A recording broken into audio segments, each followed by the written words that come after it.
പ്രിയപ്പെട്ടവരെ, ഞാൻ ഷറഫുദ്ദീൻ മങ്കേരി.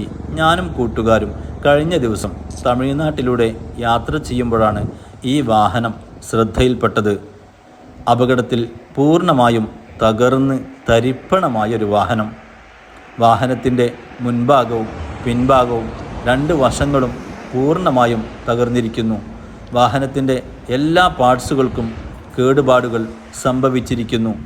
എങ്ങനെയായിരിക്കും ഈ വാഹനം ഇക്കോലത്തിൽ ആയിട്ടുണ്ടാവുക എന്നും ഈ വാഹനത്തിൽ യാത്ര ചെയ്തവരുടെ അവസ്ഥ എന്തായിരിക്കുമെന്നും ആലോചിച്ച് നിൽക്കുമ്പോഴാണ് ഈ വാഹനത്തെക്കുറിച്ചും അപകടത്തിൽപ്പെട്ടവരെക്കുറിച്ചും അറിയാവുന്ന ഒരാൾ അതുവഴി വന്നത്. 4 ദിവസം മുമ്പ് സംഭവിച്ച ഈ അപകടത്തിൽപ്പെട്ട 2 പേർ ഗുരുതരാവസ്ഥയിൽ ആണെങ്കിൽ പോലും ഇപ്പോഴും ജീവിച്ചിരിക്കുന്നു എന്ന വാർത്ത ഞങ്ങളിൽ അത്ഭുതമുളവാക്കി.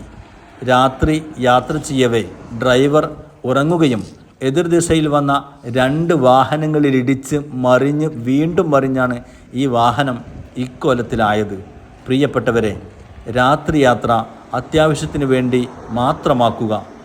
ഉറക്കം തോന്നുകയോ ക്ഷീണം വരികയോ ചെയ്താൽ വാഹനം സൈഡാക്കി വിശ്രമിക്കുക. നമുക്ക് ക്ഷീണം തീർന്നെന്ന് ഉറപ്പുവരുത്തി, ഉറക്കം വരില്ലെന്ന് ഉറപ്പുവരുത്തി മാത്രം യാത്ര പുനരാരംഭിക്കുക. നമ്മുടെ സുരക്ഷിതത്വത്തിന് ഊന്നൽ നൽകുക. ഈ വീഡിയോ മാക്സിമം ആളുകളിലേക്ക് അറിവിനായി നിങ്ങൾ ഷെയർ ചെയ്യുക.